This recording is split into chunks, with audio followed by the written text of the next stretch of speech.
Hey guys, it's Jamie Scrimger here, and you're listening to my podcast. I'm a wife, a mom of one, a stepmom of three, a coach, an entrepreneur, and a conversation opener, bent determined to live a kick-ass life. You are looking for raw and real conversations and are striving to live your very best life?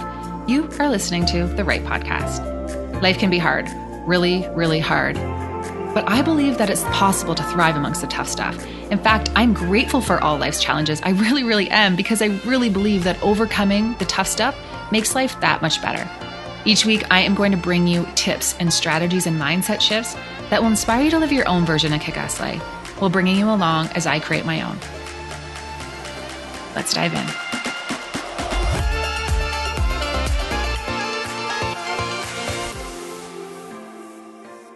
Hello. Welcome back to the podcast. So if you've been following along for a while, you know that I'm all about reevaluating life.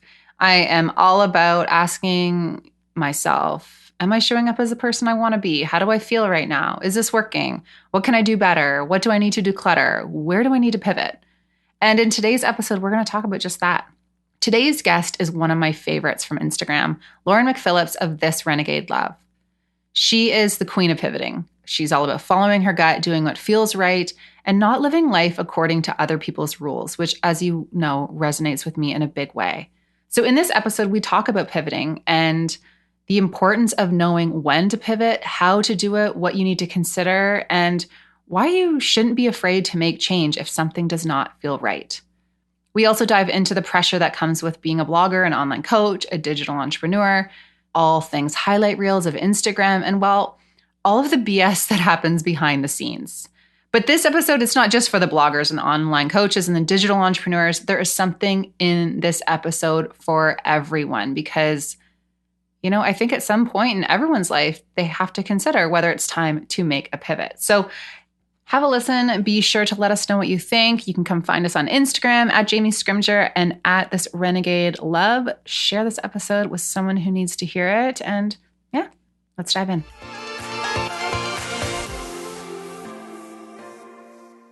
Lauren, welcome to the podcast. Hi, thanks for having me on. I know. I'm so excited. I'm so happy that you're here. So thank you so much for taking the time. So lots of life shifts happening for you. You were on the podcast a little while ago, so everyone is familiar with you. But for anyone who may have missed it, can you give us a little intro, who you are, what you've got going on? Sure. Yeah, I feel like I should have listened to that one before we even did this episode because I can't even remember what I said on that one. And I'm sure my life is completely different since that point. But my name's Lauren McPhillips, and I have a blog called This Renegade Love. I've been doing that since 2015. I've been doing it full time. And yeah, I guess I kind of started my blog back then. I had quit my job in travel PR. I was living in the UK and I kind of just turned 30 and had a bit of a, what am I doing with my life? I miss the creative side of things and this is not what I want to be doing. So I shifted, I pivoted at that point and I quit my job and I decided to start a blog, which sounds crazy. It's kind of a backwards way to do things, but I had worked in editorial before that at Style at Home magazine. So I knew sort of like the creative side of things and the writing and the photography. And then having worked in PR and brand partnerships, I also knew like the business side of things if I ever wanted to monetize. So I had both of those things under my belt and I just kind of went for it with This Renegade Love and things picked up pretty quickly and I've had it as my full-time gig since. I've done also workshops for women called the Renegade Sessions, so for women in business in Toronto. And I did that, a few rounds of that. And just as I was about to launch most recent one, COVID hit. So we couldn't really get that off the ground, but it's something I still want to keep doing in the future. And then most recently, I've had another pivot where I now have actually turned This Renegade Love into a side hustle and I'm working full time for somebody again. So lots of pivots, kind of doing things a little bit backwards from how some content creators do it, but definitely in a good place. Yeah, but I think that's amazing because I love the word pivot, right? Because if you're, you have to pay attention to how you're feeling and what you want for your life in that moment. And what you want at 30 may not be what you want, a few years later, or, you can do that. And I think sometimes we don't give ourselves the permission to listen to how we're feeling. And make a change when we feel like we need to make a change. Yeah, I'm a big fan of the pivot. I've kind of done it my whole life. I think I was in a pretty significant relationship from 18 to 27, and when I kind of decided to end that one, that was really the first big pivot in my life into understanding who I was outside of someone else, and understanding that like life isn't so scary when you make those changes, and they can lead to some really exciting opportunities. And so, yeah, from there, I've kind of just kept myself open to different opportunities, follow like how I feel instead of what other people expect from me, and just kind of lean into new things. Mhm. And you know what? It's interesting you say that instead of listening to what other people expect me or think I should do. Hmm. How do you do that? Because I know there's a lot of people who are like, yeah, but how? You know, Hmm. how do you not care what other people think? Or how do you not live your life according to the expectations of, the rules that people set for us? Like, how do you get to that place? And I know I'm the type of person who typically I'm just like, yeah, fuck that. I'm gonna do what I want. Yeah. And I'm pretty sure you are too. But what's your advice for people who are kind of stuck there?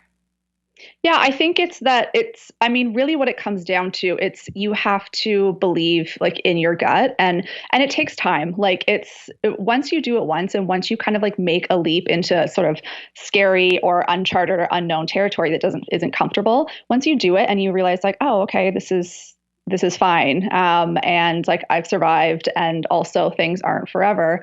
Once you do that once, you just kind of get used to it, and you get used to following your gut.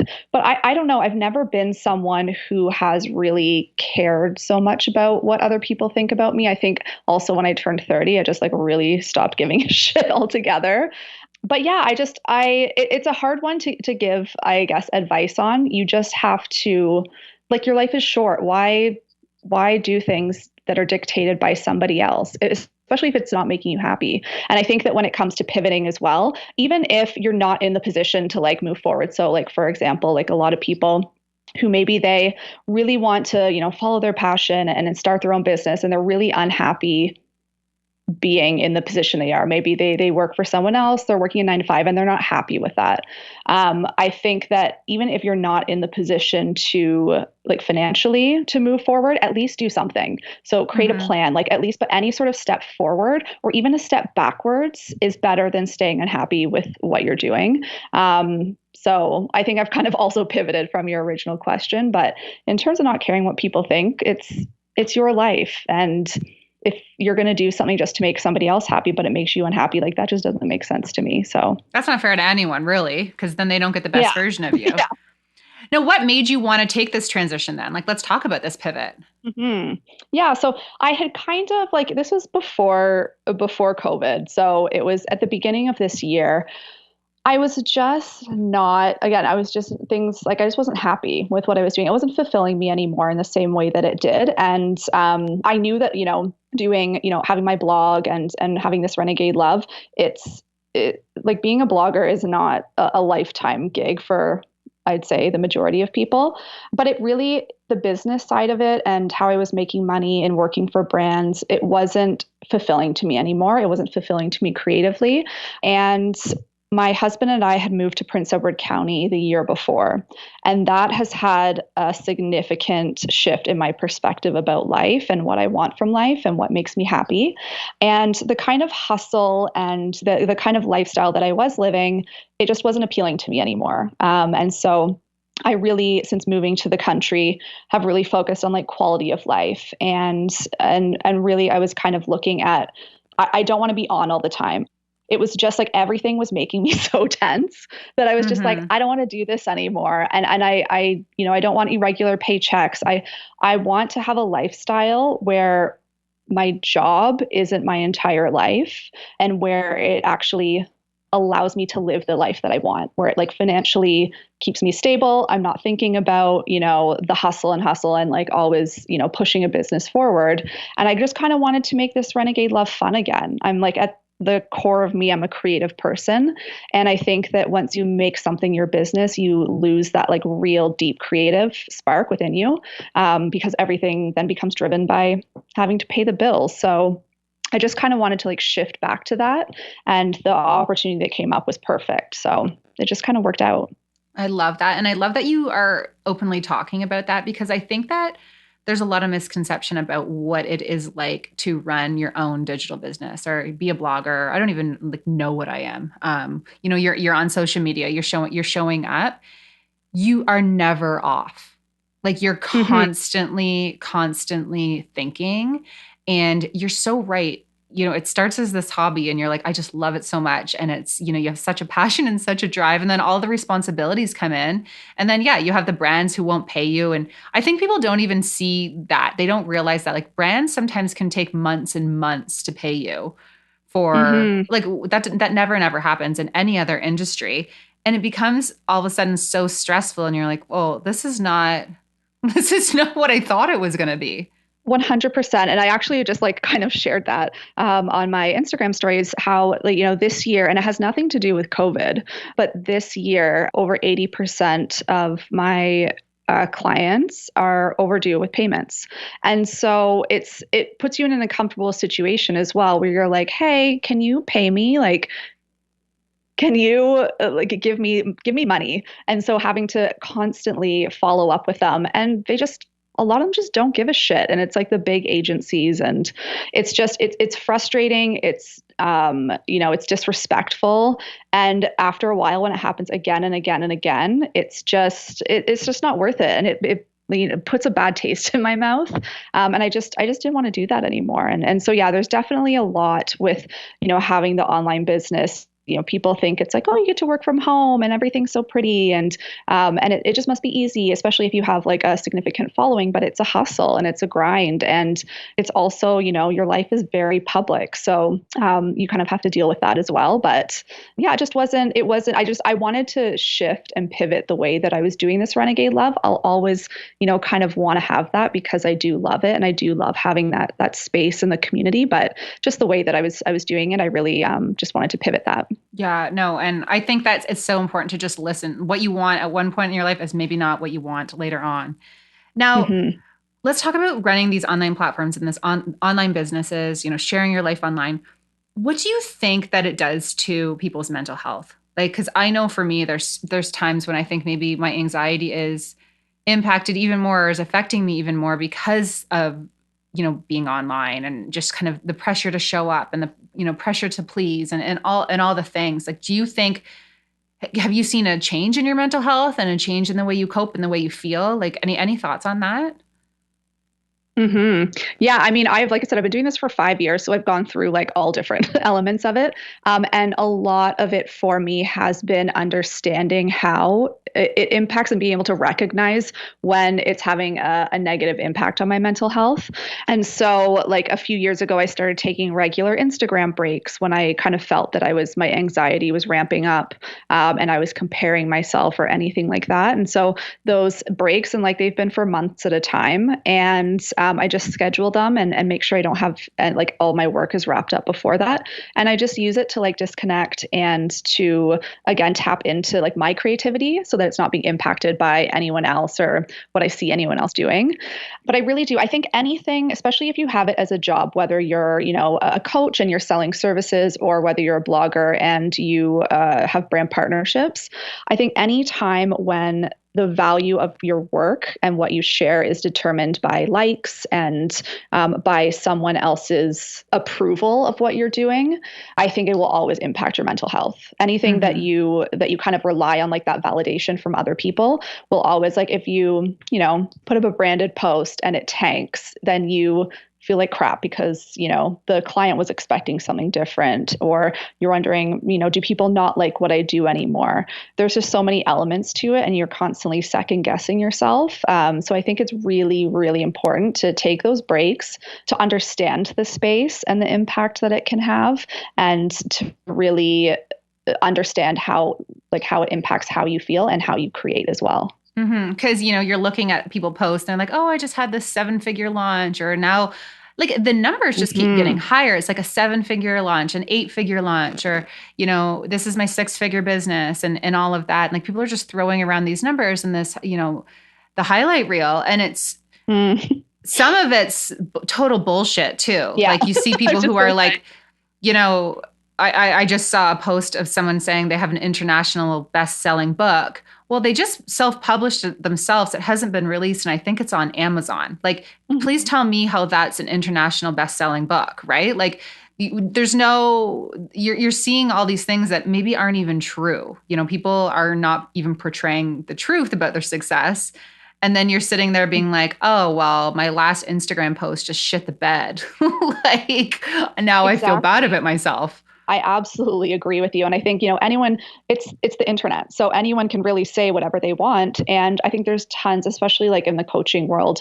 And I think really throughout COVID and back in June when the Black Lives Matter movement had really picked up and was, the topic of everyone's conversation, there were a lot of coaches as well who like white women who were kind of cast into the spotlight and people, saying like, hey, like you're actually like preying on people, and Mm-hmm. what you're saying, and also shining light on like the things that they were saying about themselves and all these big launches, and actually finding out that these numbers were false because no one sees their numbers in the background. So really anyone can say what they want, and I think that's something that everyone has kind of again is shining light on in terms of on Instagram, is that what you see on Instagram isn't always real life. And, you also don't know how much money that person put into Facebook ads or what, how many people they have working for them. So sometimes those numbers I think can be amplified. And yeah, they're definitely not, they're not always the real case, but Yeah, it's like you had a six-figure launch for sure, but how much did you spend on your Facebook ads? Like,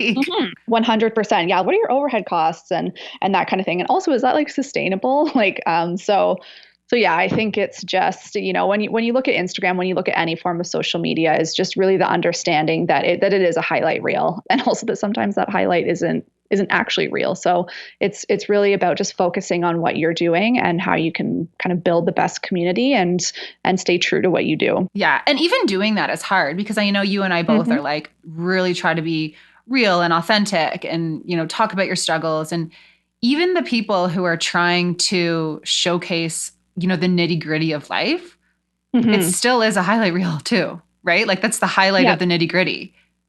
Yeah, totally. And I think it's like anytime, like if you're a content creator, it's the difference between like an artist or someone who is a creative and a content creator. Someone who's an artist or a creative, that's what they do. They create whether they're sharing it with people or not. But a content creator is specifically creating something to share with other people. So even as authentic as, you want to be, it's still with the mindset that you're going to be sharing it with somebody. So I think it will Hmm. always kind of have that layer of like not a curated authenticity, but you're still editing your words and all that kind of thing. So No, I I think think you're it just right. I matters. think it Yeah. is. A Hmm. curated authenticity is such a good description of it because it's like I could tell you, I could be real and say, I got in a fight with my husband last night and da da da da, and like share a post about it.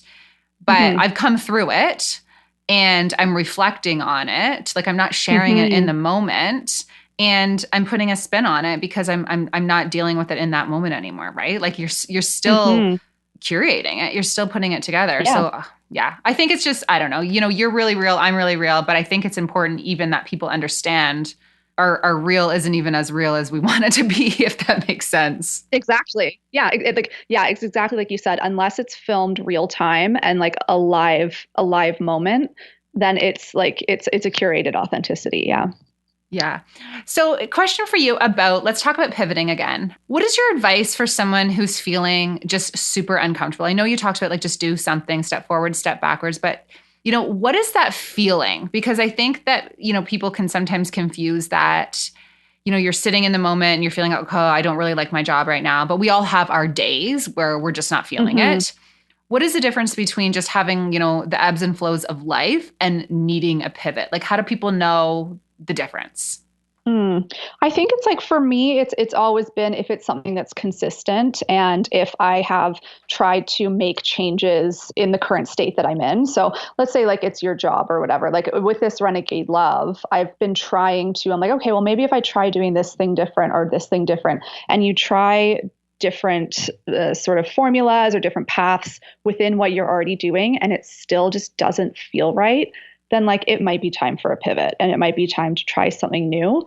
I also think with pivots, and I think is like really important because a lot of the times people feel stuck where they are because it feels comfortable and because the idea of the unknown is like way too scary.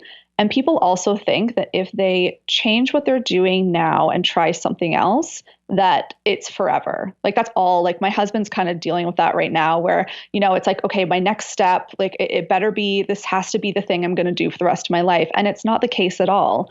Making any sort of like move, even if like the job that I have now, I love it, but like, a couple years from now, I might not. And then I make another pivot. So I think you have to kind of go into the mentality of pivoting out of what you're doing now is like, this next step might not be your forever. It just might be the next step to something else amazing. So I think it's like not getting stuck in like the fear of pivoting really.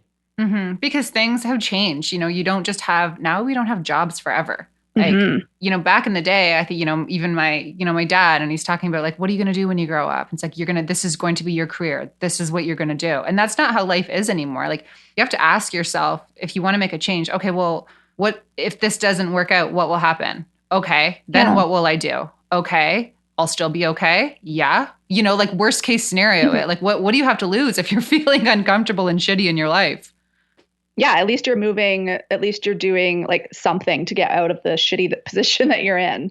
And it's so true because like I'm so different within my family because my parents when they moved to Canada from Scotland, my dad worked at GM like his whole life. My mom worked for the government and my sister and her husband are both teachers. So like those are like jobs for life. Those are And careers. yeah, exactly. Like that's you're set. Whereas I'm just kind of like, I've had like a million different jobs. I've worked, like in editorial and I worked in PR and then I've done the blogging thing. And now I'm a brand manager for a medical spa. So kind of just like hopping all over the place. But for me, that's exciting and it keeps things fresh. And also, again, I'm not scared. I'm not scared of making a change because I've done it before. And once you do it the first time, then you're like, oh, okay, the world didn't fall apart. I'm good. Yeah, and you get more confident in yourself and that you have the ability to figure it out. And that's the thing. I think people forget how strong and resilient they are. Like if something goes wrong in your life, you're going to figure it out. Like everything is not just going to end. Like you've got this. Yeah. It's like, yeah, and especially like even going through a breakup. I mean, when I went through that split with my ex, again, it was like 9 years and we owned a house together and we had a dog and all this kind of stuff. And afterwards, I remember I had, a few people reach out and just be like, how did you do that? And I just said, well, like I wasn't happy and it wasn't like there was nothing wrong with the relationship. It wasn't toxic. We didn't have a big falling out, but it just wasn't what I saw for my life. And once I realized that, I knew that I could either get out of the relationship or I was going to be in a position where I was like really unhappy and maybe like probably get divorced down the road. So I think it's like just being honest with yourself. And once I was out of that relationship and I understood who I was as an individual and that I could stand on my own 2 feet, I knew that any relationship that I was going to be in going forward, that I would be fine if it ever fell apart as well. So Yeah. And your husband's from, is he Australian? Yeah, so he's Australian, but he left Australia when he was like 23 or something and has kind of lived all over the world and lived in the UK for a while as well. Well, yeah, and now you're married to that accent. Like you get to Yeah. hear that accent Yeah. every day. I was like, I always love when he comes on your Insta stories. I'm like, I love his voice. I was like, I love their views, where they live, and this voice. I'm like, it is, dreamy. Hearing that voice all the time now that he's at home all the time and working from home is a different story. The We're novelty very is wearing different. off. He's very loud. Yeah, he has all the energy and I like things to be quiet. So Yeah. but no, it's great. Yeah. I love it. Well, thank you so much for coming on the podcast again. I just wanted to touch base about this shift because I think that you really are such an inspiration for people when it comes to following your gut and pivoting and staying true to yourself and speaking your mind no matter what the outcome may be. Like you are, I call myself a bullshit caller, but you are a true bullshit caller. And you're definitely one of the favorite feeds to follow because you never know what's going to come out. And it's always, it always makes me think. So yeah, I'm excited to share this with my community. And thank you so much for coming on again. Thanks for having me on. I'm really happy that we got to chat about this as well, just because I also think there's like a stigma around going from being self-employed back to being employed. So anything, if anyone wants to chat about it, they can always reach out to me online. Amazing. All right. And I will link your Instagram and all things This Renegade Love because you have such great information over there too. And yeah, again, thank you so much. Thank you. Okay, guys, if you like this podcast, please do me a little favor. Take a second and subscribe on iTunes, and then screenshot this podcast, give it a share in social media, and tell your friends what you think. And hey, don't forget to tag me so that I can thank you for helping me spread the word. Thanks so much, and I will talk to you next week.